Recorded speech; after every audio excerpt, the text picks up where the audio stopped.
donc, vous avez invité les journalistes à une formation d'une demi-journée sur un plaidoyer, sur les données, les indicateurs, entre autres. Qu'attendez-vous donc de ces journalistes-là aujourd'hui? Très bien, madame.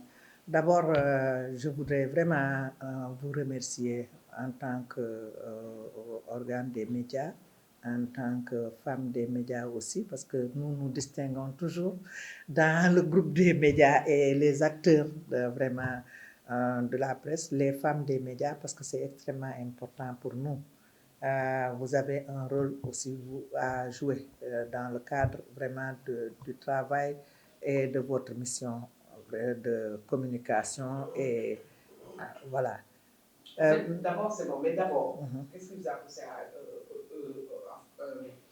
organiser cette session-là uniquement pour les journalistes et la susciter une position parce qu'on a vu des gens. On a décidé d'organiser une session uniquement pour les journalistes parce que nous considérons que la presse doit être un allié. C'est vous qui devez véritablement reproduire et diffuser l'information pour que tous les acteurs puissent se saisir de l'essentiel. Et c'est dans ce sens que nous avons invité les journalistes à un atelier d'orientation et vraiment d'appropriation pour que vous puissiez comprendre exactement le projet et la valeur du projet, c'est-à-dire l'importance des données dans ce que nous sommes en train de faire, c'est-à-dire le processus de développement. Alors, j'ai insisté certes sur le partenariat avec la presse parce que nous considérons encore une fois que la presse est un allié des ONG. Nous ne devons rien faire sans vous. Mais tout ce que nous devons faire, nous devons aussi vous expliquer, vous orienter pour que vous compreniez exactement ce que nous voulons et les thématiques que nous abordons pour pouvoir mieux diffuser et nous participer véritablement à l'atteinte des résultats. C'est pourquoi on vous a convié ici. L'importance de données aujourd'hui, est-ce qu'on peut avoir quelques chiffres par rapport à ces données-là? Oui, d'abord l'importance des données. Vous savez, nous sommes dans un monde globalisé. Et en général, la question des données, il y a de cela quelques années, ce n'était pas très visible, ce n'était pas très important. Mais nous, les pays en développement, nous avons eu beaucoup de retard dans le cadre du processus de développement. Et donc, tout ce qui doit vraiment faciliter la bonne décision pour que nous puissions vraiment nous épargner de longues trajectoires et des processus qui se reprennent avec des erreurs. Tout ce que nous devons faire pour vraiment nous épargner cela, nous devons le faire.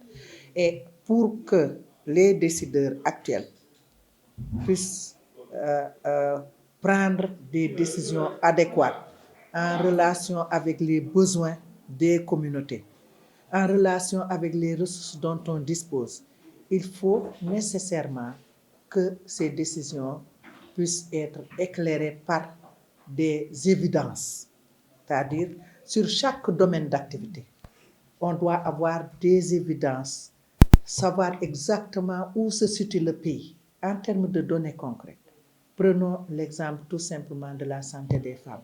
On doit savoir exactement quel est le niveau de défi, où se situe la santé des femmes, quelles sont les femmes qui ont accès au système de santé, quelles sont les femmes qui ont accès à la planification familiale, quelles sont les femmes qui ont des problèmes, des besoins non satisfaits, pour que l'autorité qui décide puisse savoir que pour élaborer des programmes, il faut qu'on élabore ça dans tel domaine et avec tel niveau d'implication et tel besoin de ressources.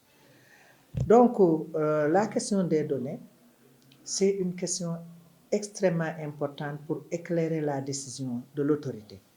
Et vous savez que le réseau Siggil Jigéen travaille sur le plaidoyer en direction des autorités, mais aussi pour éclairer la lanterne des leaders d'opinion parce que nous devons créer une opinion favorable à l'amélioration du statut des femmes sénégalaises et à la résolution des goulots d'étranglement. C'est dans ce sens-là seulement que nous avons décidé maintenant de vous orienter pour que vous compreniez l'importance des données dans le développement à l'état actuel, pour éviter les retards. Voilà. ñu dem ci wolof bi tey jii lan mooy maanaam ay données yoo xamante ne mën nañu koo am mu nekk lu mën a wax. waaw xam nga soxna si àdduna loo gis bala ñu cee mën a waxtaan mën cee jël ay décision danga kaa mën a xayma xam problème bi nga bëgg a résoudre fan la toll. et li màndargaal àdduna moo di tey jii ñun réewu Afrique yi dañu am retard bu bëree ci suñu développement. En général kilifa yi dañ daan toog rek xalaat mu rafet ci ñoom ñu xalaat ne lii jag na ci askan wi ñu daal di jël décision daal di élaborer ay projet en général projet yooyu yëpp moom lañ daan tuddee les éléphants blancs parce que toujours du yegg parce que wala du méngoo ak soxla askan wi wala parce que tout simplement gëstuwuñu ko woon ba xam exactement soxla askan wi fan la toll li ñu war a saafara problème boobu naka la tëddee ci biir askan wi nan la ci toll ci souffrance ak ñan la touché directement.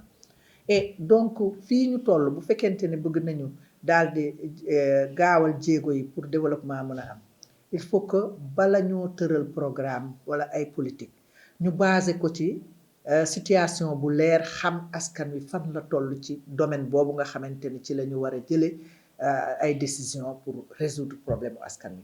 et li koy wone moo di ñu mën a am ay données yu fiable maanaam gëstu ko xam tëralin wi xam askan wi koy jànkonteel nu mu toll xam effet bi muy def ci biir askan wi pour que ñu mën a éclairer maintenant décision bi kilifa gi nga xam ne mooy jël dogal mu xam ni askanam lim bii soxla na lii te ci anam yii la ko soxla te ci gaawaay bii lañ ko soxla mu mën a jël décision loolu mën a antu ñu mën ko résoudre rapidement.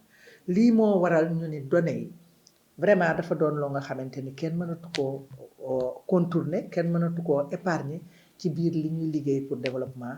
et loolu li ci jëkk moo di journaliste mën a comprendre loolu pour mën a wasaare wax xam-xam bi ci données. ngir balal maanaam lu ni mel rek ngeen boole ci ñi nga xamante ne ñooy taskatu xibaar yi ci lan ngeen ci jublu noonu boole leen ci mbir mi. xam nga taskatu xabaar taxawaayam ci askan dafa am solo lool ndax yéen xabaar dafa am doole lool ci biir askan bi et yéen ñi koy tas donc domaine bu xabaar bi war a mën a jege war ngeen a mën a xam loola lu ko waral ak lan la antu ak lan la wundu. et donc domaine développement yi ñuy yëngu yépp war nañ leen ci leeral pour que ngeen am ci xam-xam mu ràññee bu leer a leer xam importance ndax yéenay suñu premier allié. doon naa ko wax sànq di ko wax ci wolof ne wolof moo di tong-tongi naat su dajeem réew donc yaa tax ça veut dire que lu ñuy yëngu ak lu mu am fayda su bala ñoo cee am tawféex ñëpp yëg ko ñëpp mën cee ànd dafa fekk booba journaliste bi moo fa taxaw pour mën a jottali suñu wax jottali suñu xalaat parce que askan wépp mën cee jot ñi ko war a dégg yépp mën ko dégg jëfe ko. donc yéen dangeen a am foo nga xamante ni foofu ngeen di féete ci askan ci importance bi nga xamante ni am ngeen ko ci biir développement surtout suñu relation ak yéen moo waral ñu ne ci alliés premiers yi yéen la les gens des médias. et je le dis toujours en français l'objectif 17 des ODD c'est sur le partenariat ndax àdduna bi moo tëddee noonu te partenariat boobu bu ñu ko naree def pour que ñëpp mën a bokk xalaat bokk gisandoo bokk résoudre ndoo bokk waxtaane mbir il faut que journaliste bi doon ci digg partenariat boobu parce que moom mooy wasaare xalaat bi. donc seen gëdd il faut ñu di leen ko delloo di leen boole ci lépp lu ñuy nas ak di ko wax pour que ngeen comprendre phénomène bi depuis le départ pour que ngeen mën a def seen liggéey comme il le faut.